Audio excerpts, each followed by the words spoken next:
আলাইহিস সালাম একটা কথা মানেন না, ইবলিস একটা কথা মানে না। কিন্তু একজন নবিউল্লাহ সফিউল্লাহ হইয়া গেছেন, আরেকজন ছিল লানাতুল্লাহ। কারণটা কি? কারণ আদম আলাইহিস সালামের ভিতরে 4টা গুণ ছিল, ইবলিসের ভিতরে 4টা গুণ ছিল না।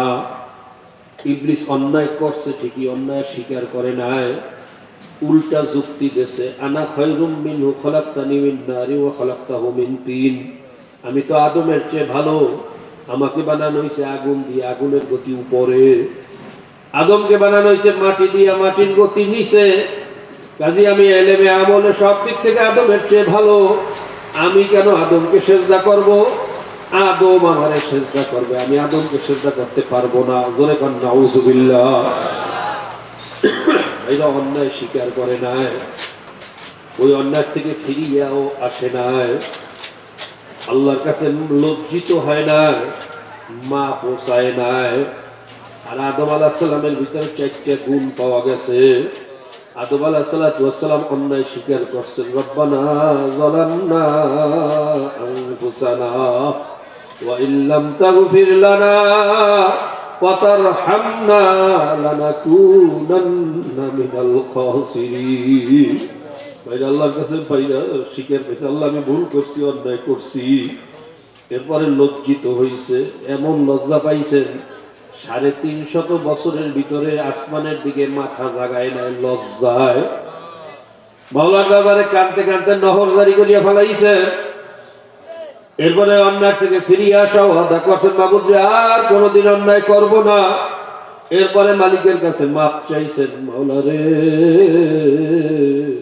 তুমি আমাকে মাফ করিয়া দাও। বাইরে 4টা গুণ থাকার কারণে নবিউল্লাহ সফিউল্লাহ হইয়া গেছেন। আদম আলাইহিস সালামও কিন্তু অনেক যুক্তি দিতে পারতেন। আল্লাহ তুমি আমারে বানাইছো, আবার গন্ধম কেন বানাইলা? গন্ধম বানাইছো ভালো কথা, আবার খাইতে কেন নিষেধ করলা? খাইতে নিষেধ করছো, আবার শয়তানের কেন আমার পিছনে লাগাইলা? শয়তান সরাসরি পারবে না কেন? হাওয়া আলাইহিস সালামের সহযোগিতা নিলা। যে আমার তো দোষ না, আমার ভুল না, ভুল হইল তোমার। জোরে কোন নাউজুবিল্লাহ, জোরে কোন নাউজুবিল্লাহ। আদম আলাইহিস সালাম কিন্তু অনেক যুক্তি দিতে পারতেন, কিন্তু আদম আলাইহিস সালাম চিন্তা করছেন মালিকের সামনে বান্দার কোনো যুক্তি চলে না। আমার মাওলা কেন বানাইছেন আমার মাওলাই ভালো জানেন। আমারে তো খাইতে নিষেধ করছিলেন, আমি কেন খাইলাম, এইটাই আমার ভুল। ভুল ধরা পড়ার সঙ্গে সঙ্গে কোনো যুক্তির পিছনে না যাইয়া মাথাটা নত করিয়া দিয়েছে।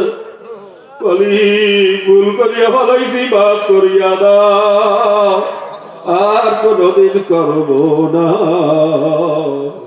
তুমি আমাকে মাফ করিয়া দাও।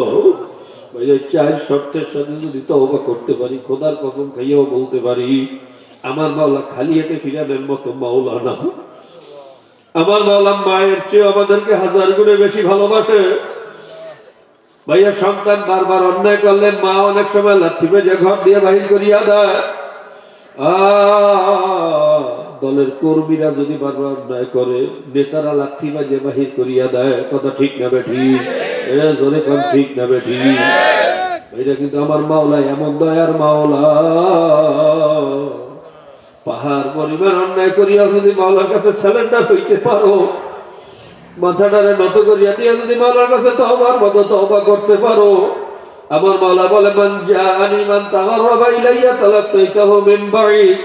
जब कोई बंदा बंदी मेरी तरफ आता है, शिकस्त दिल आता है, टूटा हुआ दिल आता है। जब वो घबरा कर चारी तरफ मायूसी का समुंदर दिखता है, आसमान उस पर टूट सा नजर आता है, जमीन उस पर तंग हो जाता है। चारी तरफ के दरवाजे जब उस पर बंद हो चुका है, मेरी दरवाजा कभी बंद नहीं होता। সবাই যখন দরজা বন্ধ করিয়া দেয়, আমার দরজা তখনও খোলা। আমি মাওলা দরজা বন্ধ করতে জানি না, মওতের আগ পর্যন্ত তোদের জন্য দরজা খুলিয়া রাখলাম।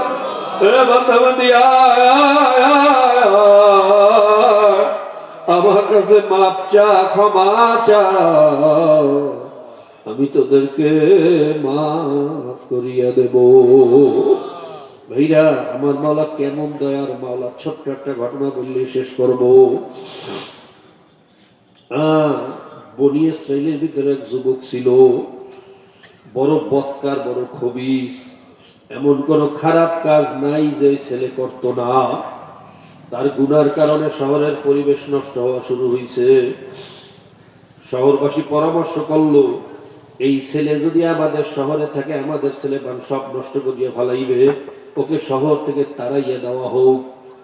সবাই পরামর্শ করিয়া যখন ওকে শহর থেকে তাড়াইয়া দিল, ওই যুবক জঙ্গলে গিয়া আশ্রয় গ্রহণ করছে। জঙ্গলের ভিতরে থাকতে থাকতে ওখানে না আছে কোনো বিছানা, না আছে মশারি, না আছে বালিশ। আসমান হইল তার ছাদ, জমিন হইল তার বিছানা। বৃষ্টি পড়লে ভেজে, রোদ্র উঠলে শুকায়, মশায় কামড়ায়, পোকামাকড়ে জ্বালায়। এই অসুবিধার মধ্যে থাকতে থাকতে একসময় অসুস্থ হইয়া গেছে। মৌয়াতের ভয় ভিতরে আসছে। যুবক চিন্তা করে, আমার মালিক ছাড়া তো আমার সাহায্য করার কেউ নাই। সারা জীবন তো মাওলার দুশ্মনী করলাম, এখন শেষ মুহূর্তে যদি মাওলার দুশ্মন হইয়াও কবরে যাই, কবরেও তো কোনো রাস্তা বাইরে উপায় হবে না। ভিতরে অনুশোচনা চলিয়ে আসছে। সব দিকে তালাশ করিয়া যখন আর কোনো রাস্তা পাইল না, মাওলার দরবারে ফিরছে। মালিকের দরবারে ফিরিয়া ডাক দিয়ে বলে, মালিক, দুনিয়ার মানুষ আমাকে লাথি মারিয়া তাড়াইয়া দিয়েছে। তোমার ব্যাপারে শুনছি, তোমার দরবার তাড়াইয়া দেওয়ার দরবার না, ভাগাইয়া দেওয়ার দরবার না। মালিক, যদি আমারে মাফ করলে তোমার বাদশাহী কমিয়া যায়, মাফ করার দরকার নাই। আমাকে আযাব দিলে যদি তোমার ক্ষমতা বাড়ে, আমারে আরো আযাব দাও, আমার কোনো দাবি নাই। আর যদি আমার মতো আত্মা নালায়েকের মাফ করলে তোমার মতো বাদশার কোনো ক্ষতি না হয়। আমারে আযাব না দিলে যদি তোমার বাদশাহী কমিয়া না যায়, মালিক তুমি আমারে মাফ করিয়া দাও। বাইরে যখন যুবক কান্নাকাটি শুরু করছে, তওবা শুরু করছে। এক সময় যখন যুবক দুনিয়ার থেকে বিদায় হয়ে গেছে, আল্লাহ পাক রব্বুল আলামিন নবী মূসাকে বলতেছেন, হে নবী মূসা, তাড়াতাড়ি জঙ্গলে যাও, আমার এক দোস্ত মারা গেছে, তার জানাজা পড়ো এবং শহরে এলান করো, ওই জানাজায় যে শরীক হইবে তারেও মাফ করিয়া দেব। মূসা আলাইহিস সালাম যখন এলান করিয়া দিলেন, সমস্ত মানুষ জঙ্গলে যাওয়া পাল্লা শুরু করিয়া দিল।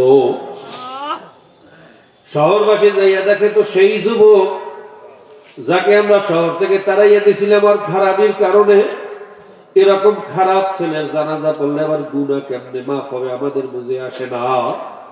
মূসা আলাইহিস সালামের বলল, নবী মূসা, এত নিকৃষ্ট একটা আল্লাহর দুশমনের জানাজা পড়ি আবার গুনাহ মাফ হবে কেমনে হবে, আমাদের বুঝে আসে না।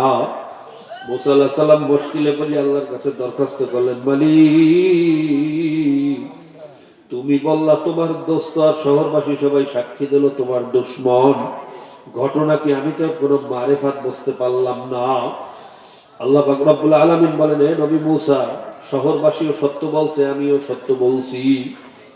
ও আমার দুশমন ছিল, ঘটনা সত্য, কিন্তু যখন ও মুসিবতগ্রস্ত হইয়া চতুর্দিকে সাহায্য তালাশ করিয়া ফায়ারা ইবনাহু ফালাম ইয়ারাহু করিবা ওয়ালা বাঈদা, ডাইনে তাকায় দেখেন না আমি মাওলা ছাড়া কোনো সাহায্য ধারে কাছে পাওয়ার আশা নাই। ফায়ারা ইউসরাহু ফামা রাহু করিবা ওয়ালা বাঈদা, ও বাম দিকে তাকায় দেখেন না আমি মাওলা ছাড়া আর কোনো রাস্তা নাই। ও সব দিক থেকে নৈরাশ হইয়া যখন আমার বান্দা আমার দরবারে ফিরিয়ে আসলো, হে নবী মূসা, মান জাআনি মান তাগাররাবা ইলাইয়া তালাক্কাইতাহু মিন বাঈদ, যখন কোন বান্দা বান্দি ভাঙ্গা দিল নিয়ে মাথা ডালে নত করে আমি মাওলারে মালিক কইয়া ডাক দাও, আমি মাওলার আরশটা গরম হইয়া যায়, মহব্বতে দরিয়ার ভিতরে দোষ মারিয়া যায়, আমি আর নিজের জায়গায় থাকতে পারি না। দৌড়াইয়া যাইয়া ওরে রহমতের কোলে না লইয়া পারি না। রবি মূসা, আমি মাওলা বড় দয়ার মাওলা। মূসা তুমি আরো জানিয়ে রাখো, ও তো টঙ্গি দেলওয়ালা ছিল, ছোট দেলওয়ালা, শুধু নিজের জন্যই ক্ষমা চাইছে। ওর ক্ষমা চাওয়ার পদ্ধতিটা আমার কাছে এত ভালো লাগছে, ওর কান্নাকাটি কাকুতি মিনতি আমি মাওলার আরশটারে এমন ভাবে গরম বানাইয়া ফেলাইছে, ও ওই মুহূর্তে যদি একবারও বলতো আল্লাহ দুনিয়ার সবাইরে মাফ করিয়া দাও, আমি মাওলা দুনিয়ার সবাইরে ওই মুহূর্তে মাফ না করিয়া পারতাম না। বলছে আমি বড় দয়ার মাওলা, আমি মাওলা বড় মায়ার মাওলা। কাজী বাবা, আমার মাওলার দয়ার কথা আমি কেমনে বুঝাবো? আমার মতো আপনার মানুষের দ্বারা মাওলার মাফিয়াত বুঝানো সম্ভব না। আমার মাওলা যেমন বড়, তার দয়াটাও সেই রকম বড়। আমার মাওলা যেমন বড়, তার মায়াও সেই রকম বড়। আমার মাওলা যেমন বড়, তার জান্নাতও সেই রকম বড়।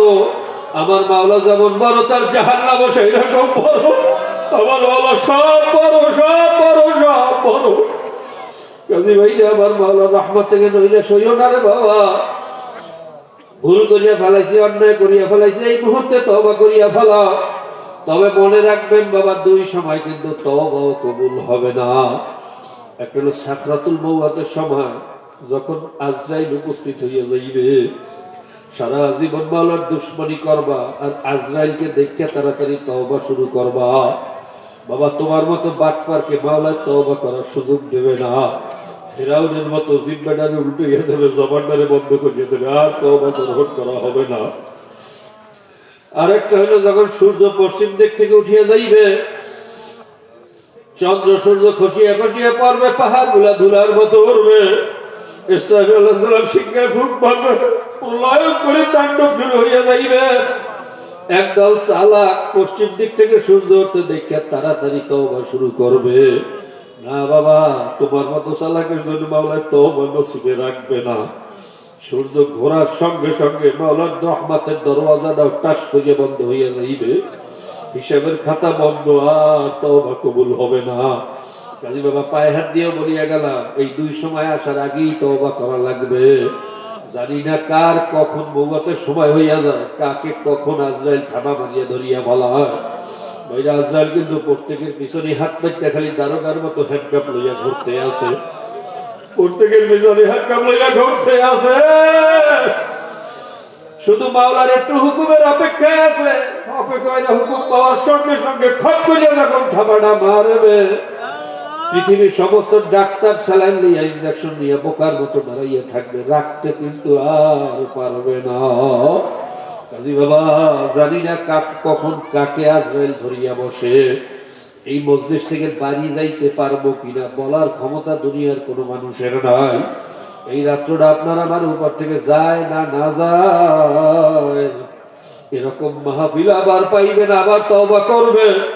এত হক্কানি আলেম, এত সাদা দাড়ি হলে, এত বেগুনা তলবে এলে, এমন মানুষ এখানে আছে যাদের চেহারার দিকে তাকাইলে বলে মাফ করিয়া না, যাদের সোহবতে থাকলে আসামে কামের কুকুরের মতো বলে আবারও মাফ করিয়া যেতে পারে। বাবা, এই সোহবত, এই মজলিস, এরকম পরিবেশ আর পাবো কিনা আপনিও জানেন না, আমিও জানি না। যদি পায়ে হাত দিয়ে বলিয়া গেলাম, আজকেই তওবা করিয়া বলাম। অনেক আল্লাহর বান্দিরা পর্দার আড়ালে আছে, যাদের কান্না মাওলা সহ্য করতে পারে না। জানি না কার উসিলে কাকে মাওলা কবুল করিয়া ভালায়। কাজী বাবা, আমার তো কেউ দোয়া করেন, আমিও দোয়া করি মাওলা যেন তার গোলাম হওয়ার তৌফিক দিয়া দেয়। আমার মালিকের না চিনাইয়া খাঁটি মোমেন না হইয়া যেন কবরের ডাক না দেয়। একটু দিল খুললে প্রত্যেকের জন্য দোয়া করেন। আল্লাহুম্মা আমিন। আল্লাহ, একটু মজলিসের দিকে চাইয়া দেখো। আল্লাহ, ঠান্ডার ভিতরে কোনো মানুষ ঘরের থেকে এইভাবে বাহিরে বসিয়ে থাকা সম্ভব না। ঠান্ডা জমিনের উপরে বসে রয়েছে, শীতে কষ্ট হয়, তারপরে তোমার বান্দারা লড়ে না। ক্ষুধা লাগছে তারপর ওঠে না, ঘুমে ধরছে তারপর লড়ে না।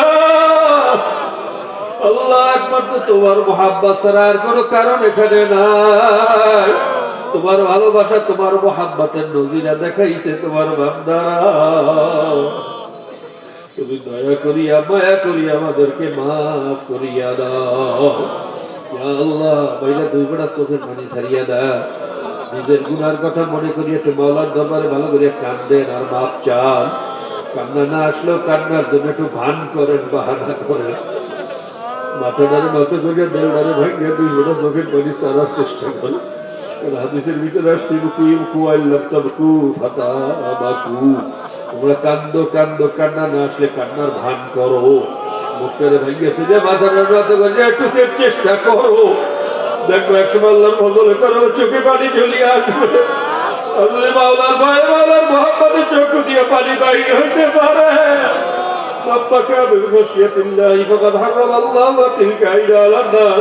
চোখে পানি হলো বান্দা বান্দীদের উপরে বলে জাহান্নামের আগুন হারাম। চোখের পানি আমার মাওলা সহ্য করতে পারে না রে বাবা। সন্তান তখন কান্নাকাটি করে মায়ের হাতে যত জরুরি কাজটা ফালাইয়া দৌড়াইয়া যায়, বুকের ভিতরে সিং সিং করিয়া ব্যথা শুরু হইয়া যায়, যত জরুরি কাজ থাকুক আর করতে পারে না।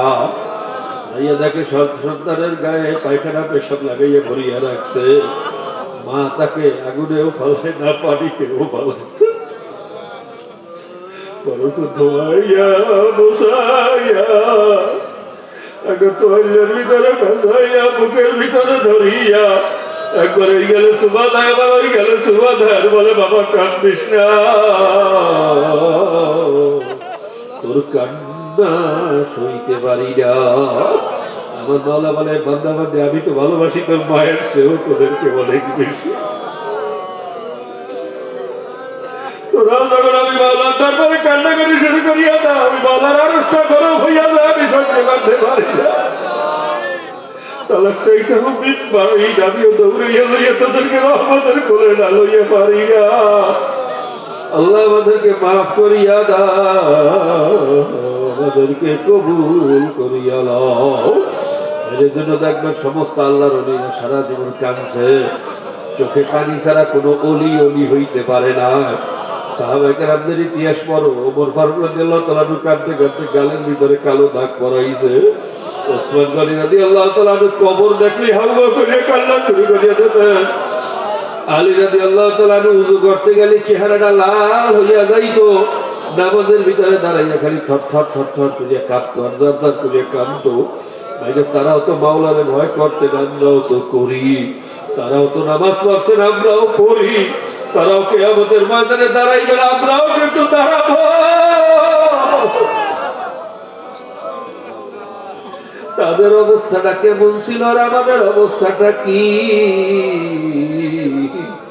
আল্লাহ আমাদেরকে মাফ করিয়া দাও। আজকে আমরা নেতার ভয়ে যদি কাঁদতে পারি, ওস্তাদের ভয়ে যদি ছাত্র কাঁদতে পারে, বাবা মায়ের ভয়ে যদি ভাইরা বাচ্চা কাঁদতে পারে, বাবা মায়ের মহাব্বতে যদি সন্তান কাঁদতে পারে, আমার মাওলা কি দুনিয়ার নেতার চেয়েও ছোট হইয়া গেছেন রে কপাল পোড়া? আমার মাওলা কি পুলিশের চেয়েও ছোট হইয়া গেল? আমার মাওলার মহাব্বত কি সন্তানের চেয়েও কম হইয়া গেল? আমার মাওলার মহাব্বতে মাওলার ভয়ে কেন শরীরে কাঁপন ওঠে না, কলিজার ভিতরে জ্বলে না? আসলে মাওলার ভয়ও নাই, মহাব্বতও নাই, কপাল পড়ছে আর কিছু না, কপাল পুড়িয়ে গেছে আর কিছু না। আল্লাহ আমাদেরকে তুমি মাফ করিয়ে দাও। हम जमीन है ना सारे ना दाने गुनाहगार है बदकार है नबी से चोर है डकात है सब कुछ है लेकिन तेरे हबीब के उम्मत तो है। আল্লাহ আমরা চোর, আমরা ডাকাইত, আমরা সুদখোর, আমরা ঘুষখোর, আমরা মদখোর, আমরা জেনাখোর, আমরা সব কিছু। আমাদের চেয়ে খারাপ নিকৃষ্ট এই দুনিয়াতে মনে হয় আর কেউ নাই। কিন্তু যতই খারাপ হই তোমার হাবিবের উম্মত, কপালগুলো তোমার দোস্তের উম্মত হইয়া গেছি। তোমার হাবিবের তোফাইলে আমাদেরকে মাফ করিয়া দাও। আল্লাহ যাদের ওসিলায় মাহফিল হইল, যারা চেষ্টা করলো, খাটনি করলো, দূর দূরান্ত থেকে পর্দার আড়াল থেকে যত মা বোনরাও শরীক হইল, সকলের উপর তোমার খাস রহমান ঢালিয়া দাও। আল্লাহ ইসলামী আন্দোলনের ব্যানারে তারা চেষ্টা করিয়াছে, মাহফিলের আয়োজন করছে, আমার ভাইদেরকে তুমি কবুল করিয়া দাও। আমার অনেক যুবক বাবারা দুনিয়ার সমস্ত কাজকর্ম ফালাইয়া, আল্লাহ বর্তমানের যুবকেরা তো গুনার কাজে পাল্লা দেয়। আল্লাহ আমার যুবক বাবারা তোমার মোহাব্বতে, তোমার ভালোবাসে, মাহফিলে এই কোরআনের বাজার মিলানোর জন্য পাগল হইয়া গেছে। আল্লাহ আমার যুবক বাবাদেরকে কবুল করিয়া দাও। যুবক পরিবর্তন না হইলে সমাজ পরিবর্তন হবে না। আমার যুবক বাবাদেরকে বোঝার তৌফিক দাও আল্লাহ। আল্লাহ বিশেষ করে এই মজলিসে জানি রাখার বাবা মা দুনিয়া থেকে বিদায় হয়ে গেছে, আমার মতো মাও কবরে, বাবাও কবরে। এরকম কতজন সন্তান এই মজলিসে বসা আছে আমি জানি না, পর্দার আড়ালে কত মা বোন আছে আমি জানি না। আমরা দোয়া করলাম বাপ মা, দাদা দাদি, নানা নানি, ভাই বন্ধু, স্ত্রী পুত্র, পরিজন, ওস্তাদ, সাগরে, আত্মীয় স্বজন যার যত কবরে আছে সকলের কবর গুলা বেহেশতের বাগান বানাইয়া দাও। আলী শাইখের আলী মাশাইখের আলী ওস্তাদের আলী আহবাবিন আলী আল্লাহু আকবার আলাইনা ولجميع المؤمنين والمؤمنات والمسلمين والمسلمات وصلى الله تعالى على خير خلقه محمد وآله وأصحابه أجمعين وسلام على المرسلين الحمد لله رب العالمين. সবাই বসেন, কেউ উঠছেন না। দোয়া নুসখাত ভাবে ভালো মুসিবতের জন্য খাস দোয়া হবে।